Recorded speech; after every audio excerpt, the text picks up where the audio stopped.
Elementary music teacher friend, you love what you do, but you might feel unappreciated and, in fact, unseen some days. You may even feel like you're on a music teacher island and just want to connect with other music teachers who can relate to both your struggles and wins when it comes to teaching elementary music. I get you and understand completely the feelings you're having. That's why each and every week, the Elementary Music Teacher Podcast will provide you with solo and guest episodes that will help you realize you're not alone in your music teaching journey. Throughout each episode, my goal is for you to be able to walk away with actionable steps and ideas to help you feel like you're ready to take on the new week with whatever challenges may be thrown your way. Hi, I'm your host, Jessica Peresta, and I'm so glad you're here. Whether you're at home, in your car, in the shower, or wherever else you're listening, grab your cup of coffee or whatever other beverage is nearby and listen in to the Elementary Music Teacher Podcast. Today's episode is a coaching call with a music teacher just like you. In my Harmony membership, I do some one-on-one coaching, and I asked these music teachers, you'll be hearing a few of these episodes coming out within the next few months, if I could share their conversation we had in the hopes that someone listening into this podcast, maybe you can relate to one part of their story or several parts of their story, and the advice I'm sharing with these music teachers, you'll be able to get some advice that you can run with as well.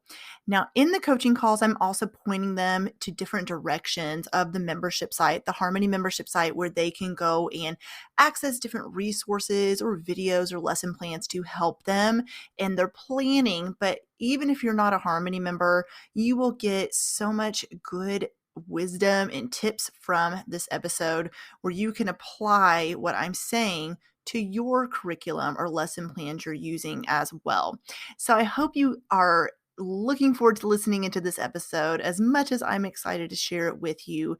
And I cannot wait for you to listen in to this coaching call with Joanna Busch.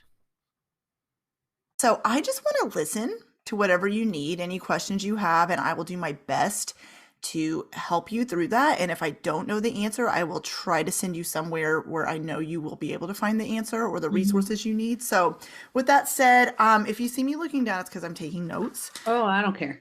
Okay. All right. So I'm just going to listen and then you talk and then we'll go from there. Okay. Well, obviously I'm a first timer here. So the teachers reported back last week, and we start next week. School starts next Wednesday. Okay. I'm at a private Lutheran school, so I'm preschool through 8th grade, but preschool through 6th for general music and choirs, and then 7th and 8th I'm choir. So I have a little bit different, like I hear all the things that everybody talks about or posts in Facebook and whatever, and way different than my schedule because I have to prepare them to sing in church also. So it's not just I have 30 minutes each class period to go over theory and history and appreciation. I have to like prepare them for performances all year long as one of my music classes. So I generally meet with like the grade levels twice a week. And so generally the way it works out is one time it's the theory, blah, blah, blah, blah, blah, etc. And the other time it's like a choir rehearsal. So it's just different the way I have to plan it out. So I don't know. I don't know like where to filter. Like how filter might be the wrong word. Like how to, I was the one last week that said, how do you choose from all the stuff that's out there? Because there's so much stuff. So I think that's where I am, like for different grade levels, like my 5th and 6th graders sing like 3 weeks after school starts. So I'm full on like, I mean, it's only 2 songs, but still, like it's full on, here's the song, learn it, memorize it. Okay, we're ready, So they're a little bit different, but like with the littles that don't sing until October, then I'm like filling in all sorts of stuff and trying to figure out what I'm doing. I mean, I've been doing it for quite a while, but I like to mix things up because I Yeah. get bored. Right. So, but that's where I get myself in trouble is I get bored and then I'm like, I want to mix it up. So then I'm going to go look and go down the rabbit hole of, oh Mhm. my gosh, there's so much There stuff, is so much. Yeah. like way too much. Mhm. So, and I don't have a set curriculum. We had, like, I wrote my job for this school. Oh, wow, that's awesome. Yeah. I used to be a first grade teacher full time. And then I had babies and I said, I can't work full time. Give me Mhm. something part time. So they did. And I wrote my job. And so basically, I just wrote my job based on what I know. Yeah. So, I mean, I do go by standards, but I hate to say it this way, but they don't really check up on me. Mhm. No, So, that's true. like, they're so busy with all the other Right. things they have going on. They never check up on me. And Mhm. for me, it's a very performance based, what's the word I'm looking for? I don't know what I'm looking for, Like like what my the requirement observation. or what they Yeah, expect like kind of. what they expect. As long Yeah. as the performance is there and it's good, it's not awful, then I'm good. Like they don't have Mhm. to check up on me. So that's Mhm. good and bad. It's always good and bad to be on your own island, but Yeah. mm, you know. So Right. yeah. And I have another guy who comes in and teaches, we're adding it this year, a keyboarding class Oh, cool. for the fifth and sixth graders. And then he teaches guitar to the seventh and eighth graders. So that's where they get their instrumental. I mean, I do the recorders for third and fourth, but I'm not an instrumental gal. I'm a vocal Okay. instrument, but I know a lot of stuff about stuff, about all Right. music theory and things like that. So I geek out on that with Mhm. them. So I don't know. I guess just like picking and choosing Mhm. and like I tried to look through the Harmony Mhm. website, but we also just moved. So Gotcha. I'm like moving, like we Mhm. literally moved into our house last Friday. Oh, wow. It starts next week. And I'm supposed to Mhm. plan all this at the same time. Mhm. So that's where I'm at. Yeah. Okay, cool. Well, we'll definitely break some of this down and talk Okay. through it because I just know that's the way I've been in coaching calls and that's honestly what I want to do. Like even for myself when I'm being coached is just honestly being able to talk it out or even Mhm. like I'm not a therapist, but like if you go to therapy, like being able to talk something out really does help you process things that maybe it is like right there. It's like, Right. what do I do? It's like right there, but it's just having someone pull that out and ask you some questions to get you kind of processing through some of this really Yeah. does help. So Yeah. that's what I kind of want to do with you. So I'm going to break some of this down. So since you are at a private school, and let's start there. When you see, it is going to be different than a public school. It's Yeah, going to be for different than a sure. charter school. I My mean, class times you're are very aware. way shorter than everybody else's I've heard. Like my kindergartners get 15 minutes Oh, wow. because they also have to do Spanish and PE. Hmm. So they all K to 8 is Spanish, PE, art, and music. So Hmm. we get little blocks so they can actually teach the other stuff, reading, Wow. math, all that good Hmm. jazz stuff. So we're shortened. Yeah. Okay. So well, let's start there then. When I taught kindergarten music, I actually had that same schedule. And I don't hear that happening very often. Usually it's the same across the board. Mhm. Everybody, like, let's say 45 minutes. That's always my Right. go-to minutes. I don't know why. But let's say everybody's 45 minutes. Kindergarten, what we did was I would see them 20 minutes, then they would go across the hall to PE for 20 minutes. And then, Mhm. and so we basically saw them it was still like a once no, I think it was twice a week, but the class periods were shorter. It was like the Mhm. same amount of time per week, but they got 20 minutes and 20 minutes instead of one big block. I Right. actually loved it I because, like it. Yeah, because yeah, they're as you know, kindergarten attention span is very short.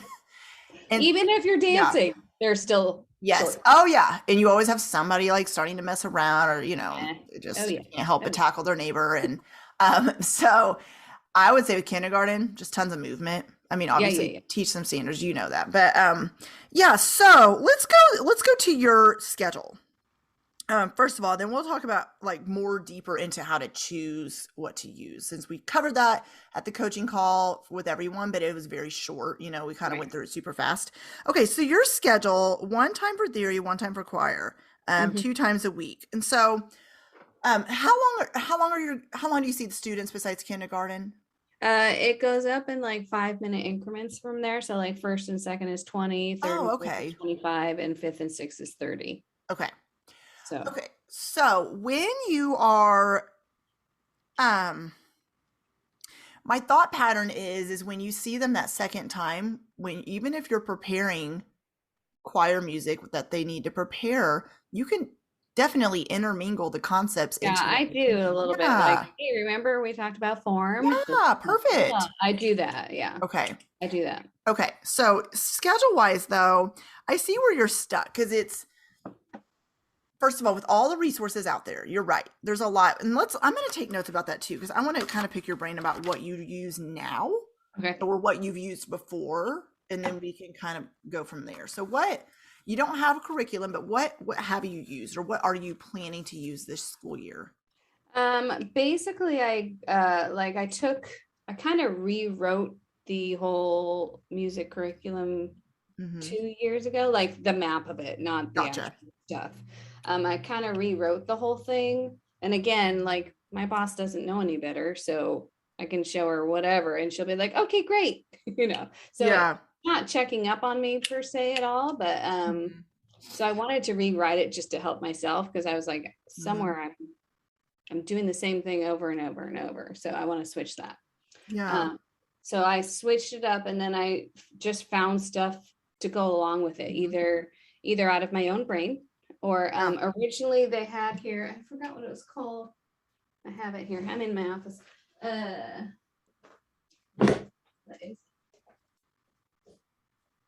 the music connection books. Oh, yeah. Those are so outdated. I was like, Hmm. the kids don't like this stuff. Hmm. But I mean, I kept it just to like refer to it. Hmm. So I do a lot of my own brain, Yeah. find activities either on TPT or Hmm. um, stuff that like some stuff I've used that they love. So I just keep doing that. Hmm.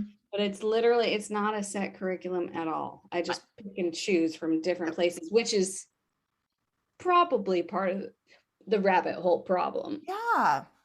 Yeah, so that's honestly, I don't know if you've heard me talk about this, but my exact story. I started with just an old set of textbooks, Yeah. and it was now, of course, Spotlight on Music. So they were like outdated by 12 to 15 years when I Oh yeah. started. Yeah. But what I did is that would be my suggestion is start with what you have first. Hmm. Then you can branch off because here's the thing with the books. You do not, okay, my student teaching experience, the teacher opted to have textbooks for the students. Oh. And they would sit and do like page 13. And then the next time she's like, okay, we're going to do page 15 today. And I just remember seeing these kids just kind of flip the pages. And I'm like, Yeah. what in the world is happening? Mhm. So when I saw the text was, I was like, oh no, I vowed to myself I was never going to do that. But that's all I had. So I Right. said, I'm going to put Jessica's spin on it. And since this is all I have available, what can Mhm. I do with these? I mean, so what I did is I sat down and looked through and said, okay, are there particular songs or speech pieces or movement activities, instrument activities, whatever, that I can pull from these books? Then maybe I can create slides to do with the student, like where they can see them instead of looking in the textbook. I Mhm. would maybe have the teacher book, but they could, and maybe I didn't create any slides. I was at a very like Title One, no income school, and I had not even a Promethean board, smart board, nothing. So a lot of times I would just teach the kiddos songs by rote, and I Yeah, would, that's what I or do. or I would actually grab bulletin board paper because I didn't have any technology in my class, and I would spend time to write all these words, the songs, and have them Mhm. hanging up when the kids came in. It was very so when I talk about simplicity, that's literally how I started. But what I did is I would pull because I thought, okay, the music's kind of cheesy on the CDs, Right. It's you so cheap. know? Yeah, and that is a lot of it's like it can just sound outdated. Right. So but don't be afraid to use because I've said this before. There's hidden gems in there Mhm.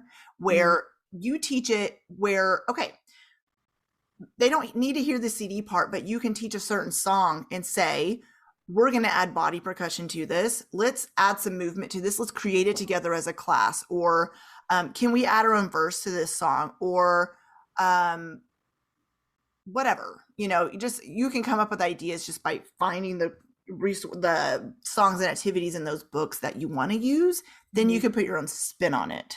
Right. So I wanted to say that first because I do know what that's like to like, okay, all I have is old textbooks. What else do I do? Yeah. Um, so my what really does work, and I think I mentioned this the other night, is it takes some work up front, but once you do this, then it is easier and you don't feel so scattered and all over the place. Is have a list of concepts. So you already said you wrote your own Yeah. curriculum, like scope and sequence. So look at that. Like, what am I teaching each 9 weeks? Or maybe just focus on what month. Okay, what am I teaching this month I of do school? month to month. Okay, cool. That's fine. Yeah. So for August, what concepts and objectives do I really want to focus on? And then I would just on that open that scope and sequence, or maybe even put it in Google Doc form, right? Just like a running lesson plan kind of looking, and then say, all right. So under the concept of steady beat, let's be honest. Every song in the history of the world has steady beat in it. Okay, we know that. Right about. Yeah, that's what's hard. Is you're like, well, I could literally use anything. My So favorite is when I teach second graders no yeah. beat. I have a Oh yeah. fabulous song for that they request even in sixth grade, I which know. is Isn't that from funny? that music curriculum that I have. Yeah, yeah, and there's gonna be songs that they love to do and want to ask you to do it again and again. It's so funny how that happens. Mhm. So I would literally just know what you need. Do you know what I mean by that? Like, know, okay, do I have already enough songs and activities to really focus on reinforcing steady B at the beginning of the school year? Mhm. Do I have, let's say you're teaching recorder. Am I comfortable with the resources I have right now to teach recorder? Or do I want to find some extra stuff? Mhm. That's exactly how I did it because I noticed when I was like, it was like, not, I guess like squirrel syndrome, all the new things are shiny object syndrome. That's what I was trying to say. Seriously. Yeah, because it is. You're like, oh my gosh, that teacher said this. I'm going to get this. And Mhm. finally I said, Mhm. no, I put a stop to it because for myself, I was getting overwhelmed. So this is exactly the advice I'm getting you is what I did. I said, what do I actually need? What do I need? Like, what do I need to teach? And do I need all of the music books that have folk songs in them? Probably not. Would I ever be able to get to all of them? No. So I'm going to choose something and start with it. But like you said, you can get bored teaching the same thing over and over. So then maybe after 3 years of doing that same book, then you say, I'm ready to try something new now. I'm just ready to try something new. So I'm going to put this book to the side. And where I had inserted, I'm just using it as an example, folk dances, where I had inserted that in my lesson plans, I'm going to buy this new book and change that out. So I think a lot of it goes with your personality, knowing what concepts you're teaching and what you can fill in under those. And then if you are bored with using the same resources, then or teaching the same songs and activities, then then obviously it's time to change some things up because you don't want to get bored with what you're doing. So let's go from there. Tell me your thoughts about that, and then we'll definitely touch on this other stuff as well. Yeah, and I should probably, before we do all that, I did not share that I don't have a classroom. Okay. Okay. So Well, that's yeah. that's another thing. So Yeah. one day a week, the week that I do like the theory stuff, I go to their classroom. Okay. So I'm bringing my computer if I need it. I have to write on their whiteboards if I need it. Gotcha. So I have to bring it all or make it up. And then the other day, the choir, quote unquote day, they come into the small sanctuary. And so we're singing in there. Gotcha. So I have a rolling whiteboard or I Yeah. have two TVs that I can put stuff on, but they're not like huge. Mhm. So Mhm. that all is in there too. I forgot to share that part. Okay, so that does make a difference. Yeah. Definitely. It makes a Yeah. huge difference in my brain of knowing how to guide Yeah. this conversation. Yeah. I would Okay. love to have a music classroom so I could put all the, Yes. as I teach a concept, then it goes up and it stays, or Mhm. something. Mhm. Trust me, I've dreamed all about it. I think my other thing is, how do I phrase it? Like, I've seen, of course, down the rabbit hole of Facebook, right? Mhm. I've seen Mhm. teachers like list out like, okay, how do you do it? Do you teach like, and in your classes, is the whole thing steady beat? Or do you touch on steady beat and then move on to something else, and then you come back to it? Or do you Mhm. just like solely focus on the one thing? Mhm. I tend to teach just the like one single concept. And Mhm. then of course, like in choir or whatever, here's your steady beat, that kind of deal. But like, I don't know. I'd kind of like to pick your brain. Yeah. Better, worse? Yeah. I think it's definitely a personal opinion and it goes back to you knowing your personal teaching style and your personality. But I fully believe, like we talked about, where every song has a steady beat in it. You could Hmm. definitely teach rhythm with any song. You could talk about form in any song. You could talk, all of it. So, what I do and what I do in the harmony lesson plans, even, is you have the main concept. So let's say steady beat, going back to that, steady beat is what you're really wanting to focus on, Mhm. but it's okay to have other concepts you're focusing on as well. Yeah. Like, hey, while we're on this, I want to, we're going to move into rhythm and really going to focus on counting eighth notes next week. So rhythm ties in perfectly to steady beat. But with that said, you don't even have to tell the students with the other concepts It's- that's what they're learning. They're experiencing and doing it as well. So when you do transition to that new concept, then they're already going to be like familiar with it a little bit. yeah. So, yes, with concepts, like for example, you don't do a unit on well, recorder is a unit, but with rhythm sticks, you don't do really a unit on that. It's incorporated all year long. Steady Right. beat, you introduce it at the beginning of the year, but you can bring it up all throughout the rest of the school year. Right. So I do think it's a personal preference, and that's why Facebook's good, but it's also, some of the Facebook groups are not, because it turns into a debate sometimes. It turns into my way's the best, and it's not true. It goes back to what are you comfortable with, and what and as you know, even the national standards are very vague. It's just like, here they are, but there's no like telling you when to do anything.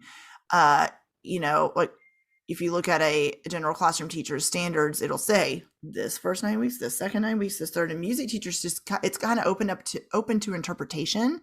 Yeah. Now, different schools and districts will come up with their own to break them down by 9 weeks, but some of them do not. And so I've tried to do that for you guys in the harmony. And if you have not had time to go through that, it's totally fine. But in there, the curriculum map, you'll see that I have laid it out exactly how. I mean, just because I'm saying focus on a certain concept at 9 weeks doesn't mean you can't bring it up in second 9 weeks or third nine Right. weeks. Yeah. But Yeah. yeah, I do think that there's no right or wrong way. I think it's what you're comfortable with and how you want to teach them. Does that help a Mhm. little bit? Yeah. Okay. So on the Harmony website, Yeah. I've got like, you should see my computer. There's like 30 tabs open. And I can That's share my how screen I too if roll. you need me to. I can Yeah, open that. maybe like, what would you suggest be the first step? I watched like the welcome video, Yeah. all that good jazz. I watched that, and then I put the curriculum map in two places. It's right here under Start Here section. It's also in the lesson plan packs section as well. So okay.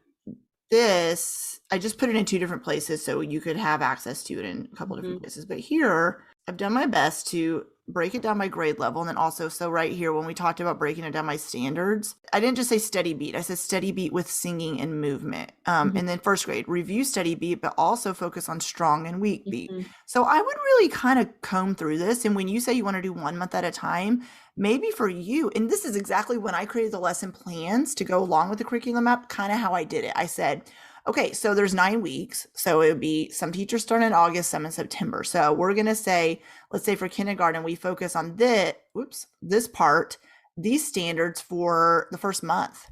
And then the second month, we're going to continue learning the four voices with echo Mhm. songs, and we're going to focus on singing, playing, and moving to the beat and rhythm. So I took the concepts, and then I kind of, in the lesson plans, they're all covered throughout the 9 weeks, but maybe first 9 weeks for first grade, I focused on the first three. And the Mhm. second 9 weeks, I focused on the second three. Right. Okay, so let's see what else. So that's right there. That is the curriculum map. But what I would suggest for you to do is to just kind of start combing your way through. And if you scroll down here a little bit, hopefully yours Mhm. looks like my screen, but right here, the monthly lesson plan packs and teaching resources. This is where I would start for you. Month 1 and month 2 got unlocked today, but I would start them just start at month one, and there's no behind. There's no keeping up. There's no, oh my gosh, I haven't even gone to the first month. She unlocked the second month. It's totally fine. But what I would do is just go through each thing at a time. So here's month one, and so right here it tells you exactly the concepts I'm working on. They're working on the I can statements. I'm keeping a steady beat with my body. And it says they're going to go over procedures and begin practicing steady beat with movement. And then these are the different procedures we're doing: a name game, a steady beat song to a drum. If you don't have a drum, you could even just use a table, especially if you're going to classrooms. You could bring just a hand drum with you. So that's that. Then there's lesson plan packs. That is what includes all of everything you see in the lesson plans in the Excel, like the Google sheet. They are right here as well. In the third paragraph, you can click here and make a copy and edit them as your own as well. You can either do it from the Excel sheet or right here in the lesson plan pack. So let me just show you. When I click on this and I make a copy, then it opens it up for you to add in any of your own, whatever you want to add in. And you can edit this as your own and nobody else will see this for you. So this is the lesson plan pack. Is basically, I'm telling you in the lesson plans, okay, so for example, well, at the beginning, you'll see I included holidays to consider in month one. Mm-hmm. There's a culture of the month. So there's a couple sites you can look for different composers of the month for more like modern, like this. Who Sampled is a website where you can literally plug in. If you type in Beethoven, and it will pull up some songs where Beethoven, different songs of his has been sampled, even by modern artists. Like, for example, the movie Trolls, gosh, of course I'm not gonna remember who that was, Grieg, the da da da da da da da da da. So that pulls that song up so students can, oh my gosh, I know this song. And then it just naturally, the conversation about Grieg starts happening. Okay, so all of this stuff you can read on your own. Let's see. But down here in the lesson plan pack, so if I say one of the first activities was from my head to feet, and in kindergarten when I said the name game, that's this one. Right here, what I do is I kind of break down how to teach it. It includes the actual activity here, virtual teaching and teaching on a cart. And I do that for every activity in the lesson plan, so you can, kind of get instructions on how to do it. But there's also this implementation video inside of here as well. And all these are very short. They're like a minute or two. And I break down exactly kind of what I'm doing now. Every lesson, how I teach it, how to use it, and all that stuff. And then there's composer of the month resources here as well. And then these I can posters. So you can print these out or just show them from your computer, even if you want. Like if kindergarten's working on, I can keep a steady beat. You can just have this pulled up so they know that's what we're working on. And then the last thing is there's these supplemental materials you can use. These are not required. Actually, oops, I just went to month two. Well, whatever. So month two, This Old Man is one of the songs. So I just added, if you open these from up here, right here, you can download the Google Slides, and then I made them interactive where you push play, the old man's face pops up on the screen to keep a steady beat like that. But you can edit them as your own. If you click on this, it makes a copy, just like I showed you a minute ago with the Google Doc. And if you make a copy, you can edit it as your own as well if you want. So with all that said, it seems more overwhelming than it is. And what I did is, my goal, because I can relate to your story, is to provide a way for you to completely have all 36 weeks of the school year completely planned out for you and ready to go if you want to do it that way. So you can even use the harmony lessons and lesson plan packs as a frame of reference and then say, all right, I see where she's going with this. I like this, or I have another name game activity I want to do instead of this one. I'm going to put that here instead. Does that help a little bit? Do you have any questions? I know I talk fast. No, it's fine. Okay. It's just, like, I don't, like teaching in the church, like when we're not getting ready for a performance, lends its own problem because they're sitting in pews. Got a front, I fought real hard to get the front 3 pews taken out so I could have chairs, so I could get them on the floor if need be. Yeah. And it's kind of like, if I have some thing on the TV, it's not quite visible because they're small, or a whiteboard, but then that gets in the way of the floor space. So it's Mhm. hard to teach concepts in the church other than just singing, possibly some movement. But Yeah. Well, let's look at some of this then. Okay, so for example, so I do have movement activities in here, but I would, if I was you, look at the, can't find this. Okay, so for example, I said, while sitting in a circle, well, if your students can't sit in a circle, then right here, this would be perfect to look at this.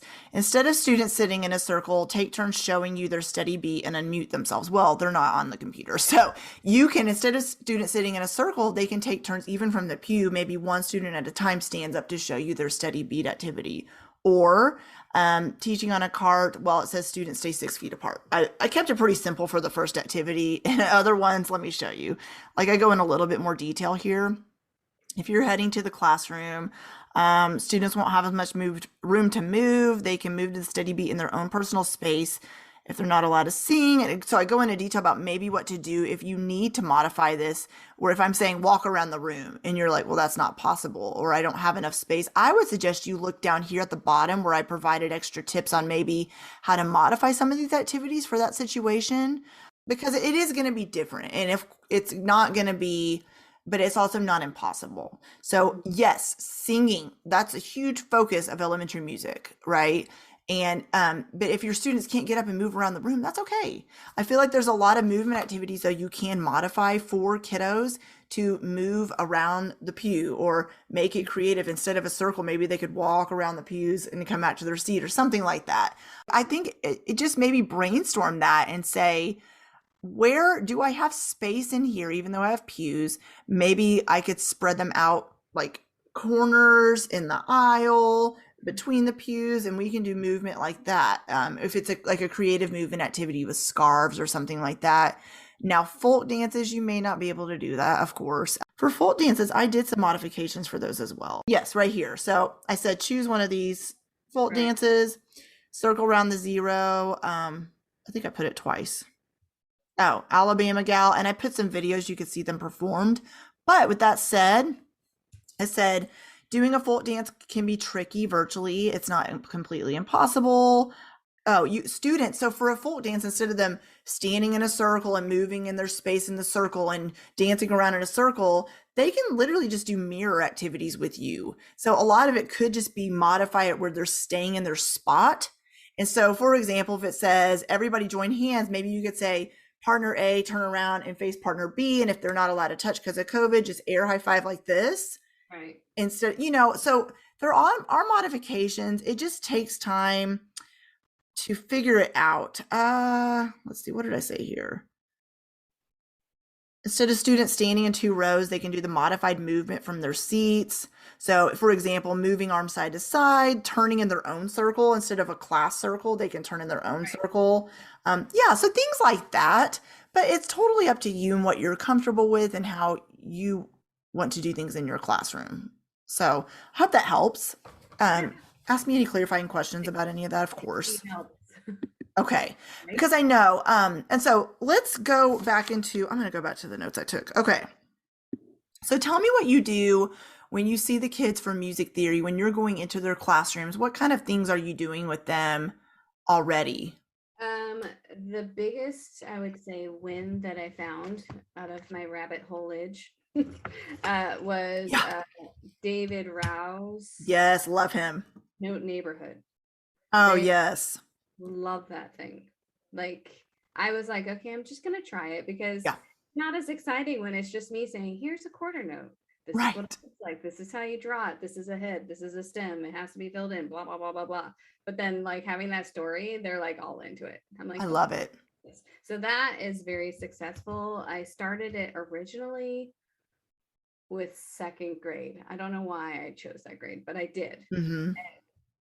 I was like, I'll just give it a whirl because I generally teach, which maybe I'm doing it too slow because again, I've seen other teachers teach notes faster, but I generally teach the quarter note, quarter rest to kinder, and then I add the eighth notes to the firsts, and then I add half, Mm-hmm. gradually. And by fourth grade, they have most of them. And then from there on, I just keep practicing and stuff. But I don't know if I should be going faster. I think my kinders could probably handle, the eighth notes, but Yeah, I think it goes back to assessing your students. Like, what are they ready for? classes that are like, oh my gosh, you are ready. Yeah. So Well, let's, yeah, and that's you maybe have even a kindergarten class who's ready to do more, and then a second grade class who's not. And right. so a lot of times what I suggest, Yes. yes, exactly. It's not based on the grade level. I Yeah. think it's based on each actual individual class.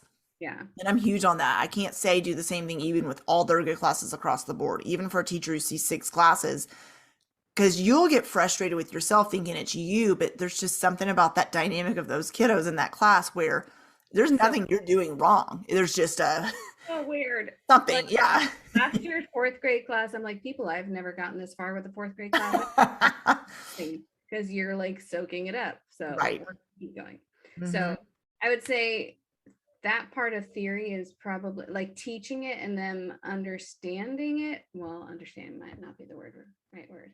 Teaching it and being able to put it down on paper, they're pretty good at, but I would like to not necessarily compose an entire song, but I'd like to make sure that they're able to like, hi, this is a 3/4 song. This is what I need in all the Hmm. measures to make it work. And like, how do I assess that? Because obviously, like, you got like 10 out of your 24 kids that are like great. And then Hmm. 14 that are like, what's a quarter note? Like, Yeah. how do you keep the ones that know what they're doing super interested? That is always so hard. There's going to be kids across the board every year. You're never have going to have, I mean, think about a math class. There's kids on all Oh, kinds of levels, all kinds of different reading levels, But I think the way to keep them engaged is I really believe that in music, you can group the kids, try to group them together by that, knowing maybe there's a child who's struggling with understanding note values or rhythms and put them in a group with maybe a student who's really great at that and can definitely help pull them along or help mentor them in that small group. I'm just giving that as an example, or partner them up with a student who can help them a little bit if you're doing partner activities. Um, but honestly, a lot of it is just not giving up. And it is just, a lot of it is just continuing to present it in different ways. Maybe you've done, and remember that you have kids who all learn different ways too. So maybe you are having them write the note value. Then you're like, okay, for my kinesthetic learners, we're going to clap and pat these notes so they really get an idea. Or maybe I found a really cool video, or they can stand up and march to the quarter beat to quarter beat, wow, to the quarter note to feel the beat in their feet. Maybe next time, okay, so we've done visual, we've done kinesthetic. How can I have them orally learn it? So that's one idea I have, is because you never know which connection point might finally, that one student that you're like, I don't know why, how are they not grasping this? There may be one time, one activity finally sticks with them and it's like, oh, I get it. But at the same time, with elementary kids, especially the littlest, a lot of the goal is, even if they still leave your classroom calling it ta, or they still don't understand what a note is, but they have felt it, sometimes they'll come back into first grade even, and then it starts clicking easier just because they were able to experience it and they're able to um, recognize it a little bit, even if they're not 100% sure what's going on. So, all that to say, yes, a lot of differentiating instruction. It's tough because you're going to have kids that do move further ahead and others who seem like you're pulling them along with you and you're like, what's going on? And so I think it just, you maybe have some extension activities where, if you're doing an activity where it is maybe a worksheet where they're filling in quarter notes, and a child or some of your kiddos are moving a little bit faster than the other ones, maybe you have some other activity planned where they can do something. Maybe it's a music game, maybe it's maybe if you have access to technology, maybe they're able to do something with that. Maybe they are, if there's free time, I'm in the same section, the lesson plans, the Harmony monthly lesson plan packs. So at the very bottom, these are different teacher resources you can look through, but look at these bonus teacher resources, and the one I want to show you is this one. It's called 20 fun music filler yeah. activities. So I would just have something like this Some of these are more whole class, and some you can definitely do with small groups of kiddos where, okay, we're all done. If you're done with the worksheet, I want you to come back here and take turns, find a partner, and you're going to take turns echoing body percussion rhythms together. Maybe thinking about other ones you could use for just a few set of kids. Let's see. This is a good activity. So students, this is them being able to practice rhythm. So say, okay, you're going to do opposites. So for example, yes, no, left, right. And if your partner says left, left, left, you say right, right, right. So these are different activities that they can do either as a whole class, or you can definitely just gives you some ideas. Color to the music. This is such a simple idea, but even your older students love this. Listen to What a Wonderful World, for example, and have them color pictures of what it makes them think of. So have different activities like this, like with music, have them fill in a word for each letter, different things like this. So these are good filler activities for whole class instruction, but also come up with ideas like that for if you have students who are moving further ahead.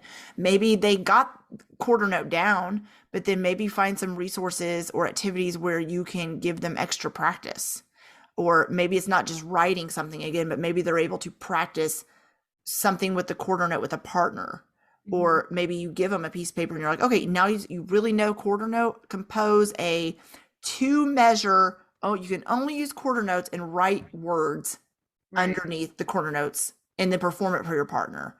And it doesn't, and the other kiddos that are still on the first worksheet, it's fine if they don't get to that part because you're still covering the same concept. Just trying to help your wheels turn a little bit.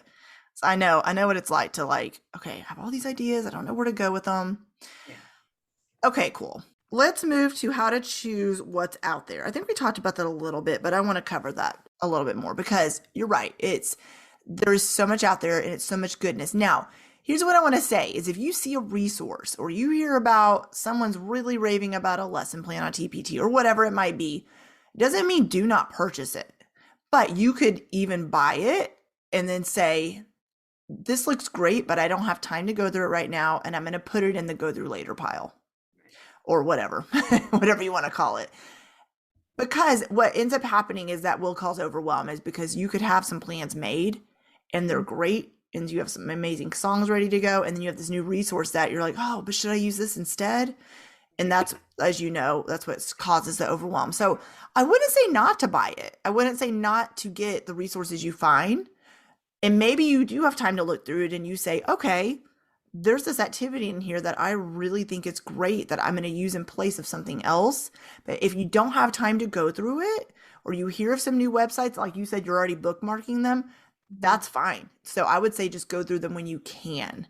And then you'll slowly be able to start looking through it. And I've done that before. I'll have so many different websites bookmarked. And then when I have time to go through them, I'm like, delete this. Nope, nope, nope, nope. Yes, yes, yes. No, yes, maybe. I don't know. And I go through the ones I have time to look through first. And then, yeah. Does that help a little bit more? Yes. I just need to get better about remember where I put them. Gotcha. Like I literally bought some when TPT had their sale a couple weeks ago, the 20% Mhm. off or whatever. I bought some stuff. I printed out the receipt so I could turn it in, and I still have the tab open to remind me that I bought stuff. Right. So that's the other problem. Like organizing, if it's like a 1 page PDF or whatever it might be, is like figuring out where to store it. Yeah. Yeah. Gotcha. So I would just like a tab on your browser or even start a Google Drive where you can upload it onto that.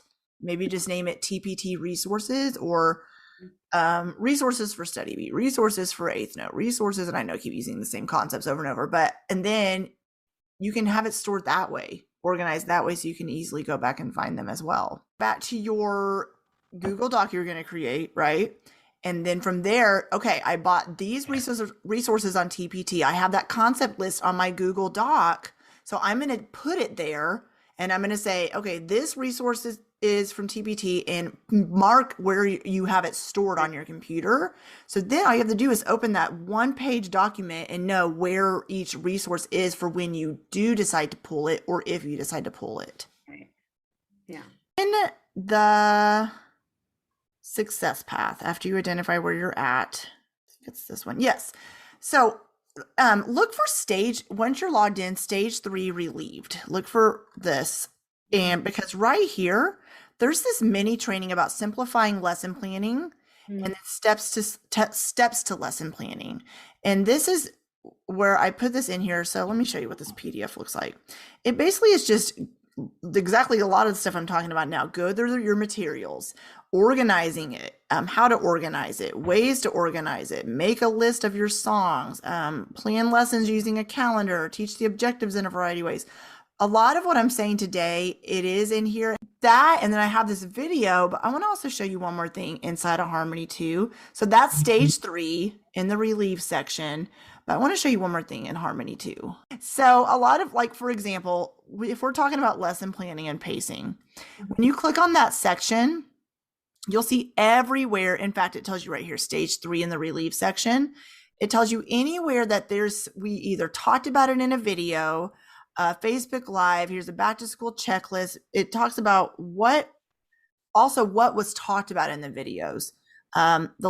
Organizing your lesson plan workshop from this summer, it directs you there. Structuring your class time workshop is right here. It talks about in this video, overwhelm from the resources, how to use lesson plans to beat the overwhelm, making the lesson plans your own, in that video. And then how to transition from one activity to another. So these topics will just help you with, if you're thinking about something or have questions about something, it helps direct you with where to go inside of Harmony. And then the workshops from this summer as well, if you have not had time to, I would, the structuring your class time and especially organizing your lesson plans workshop will really help you as well. And inside of those, there is so there's the workshop itself. There's the certificate if you wanted to turn that in for planning purposes, for PD. And then I did an extra Facebook Live deep dive, which is right inside of the membership site as well, right here. And then the slides of what I talked about, I actually provided for Harmony members too. So you can definitely find these in there too. This will help you with organizing your thoughts of how to do that. How do I organize my lesson plans and keep track of it all? So I know I just went through a lot, like Yeah. really fast. That was in the teaching topics tab. Yes. Yes. So it says teaching topics and challenge workshop replays. Okay. That whole workshop was this summer, and I went in, like a deep dive into how to organize lessons.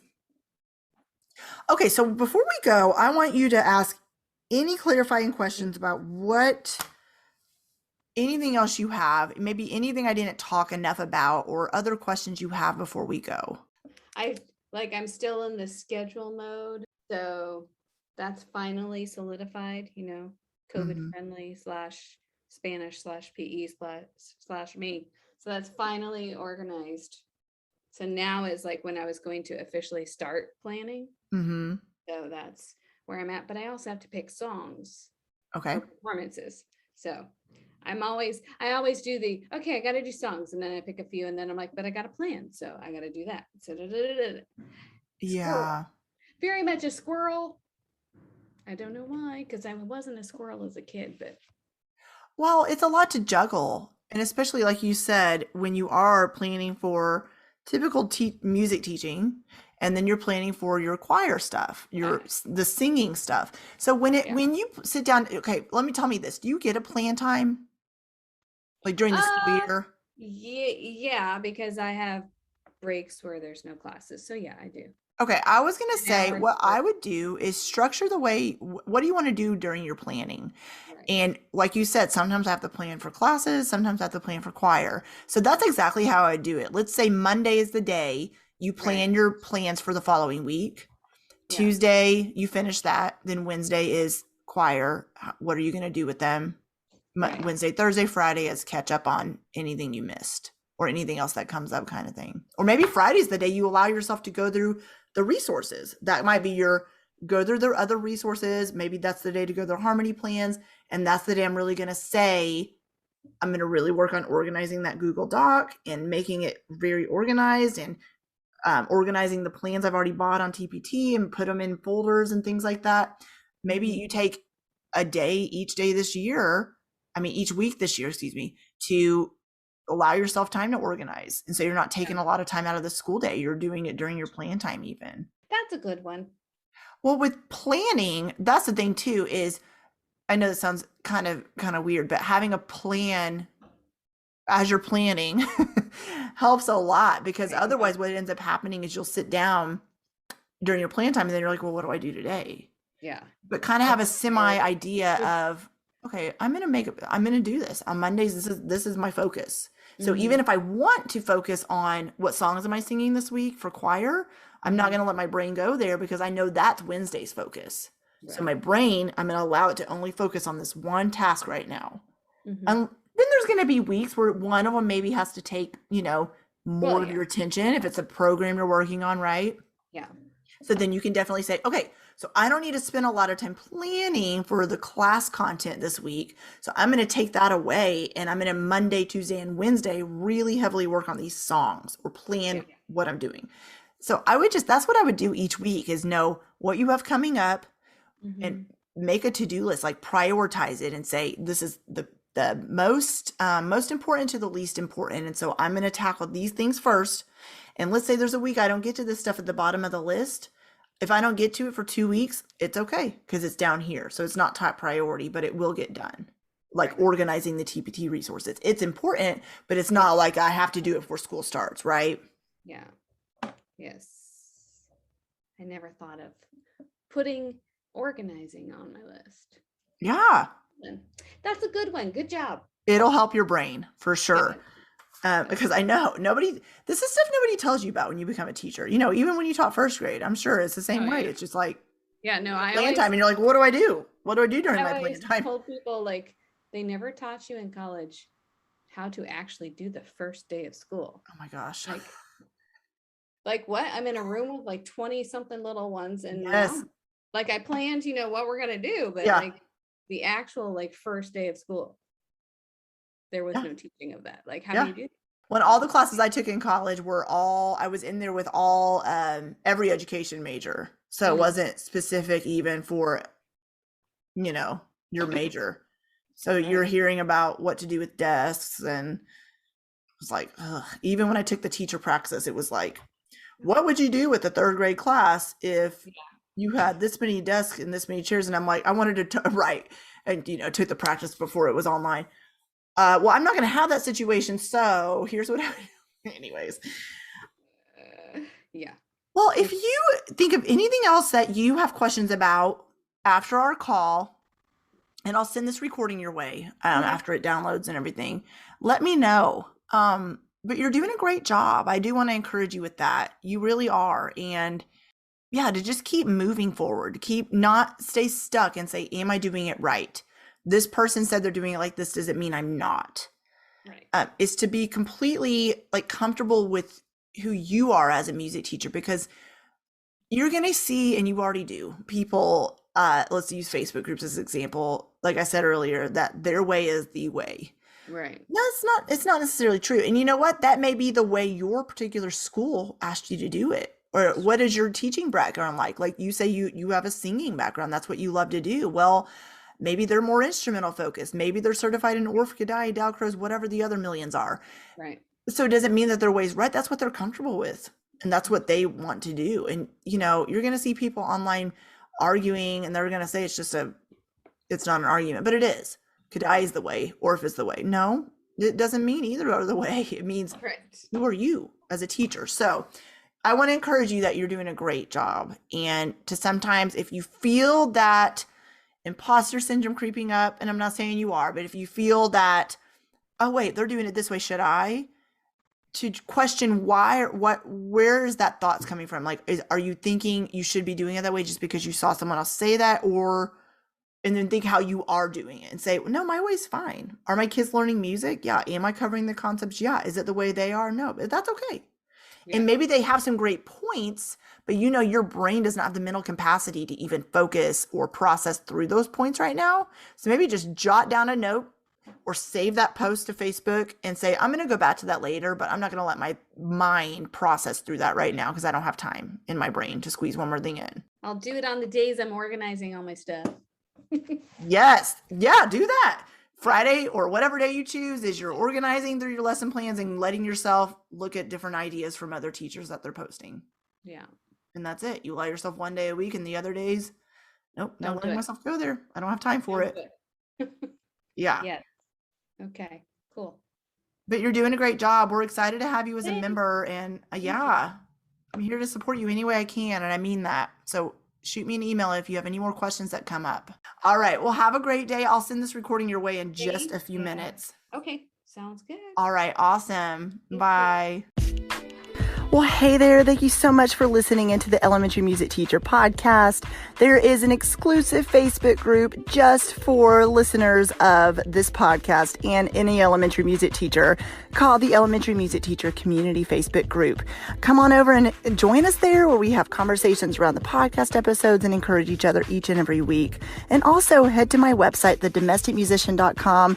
I have some free resources there that you can download to help you gain traction in your classroom today, as well as the blog and the membership site and all kinds of other goodies to help you keep going in your music teaching journey. I cannot wait to keep connecting with you and encouraging you and spurring you on in your journey of teaching elementary music. Hang in there, have an amazing week, and I will see you soon.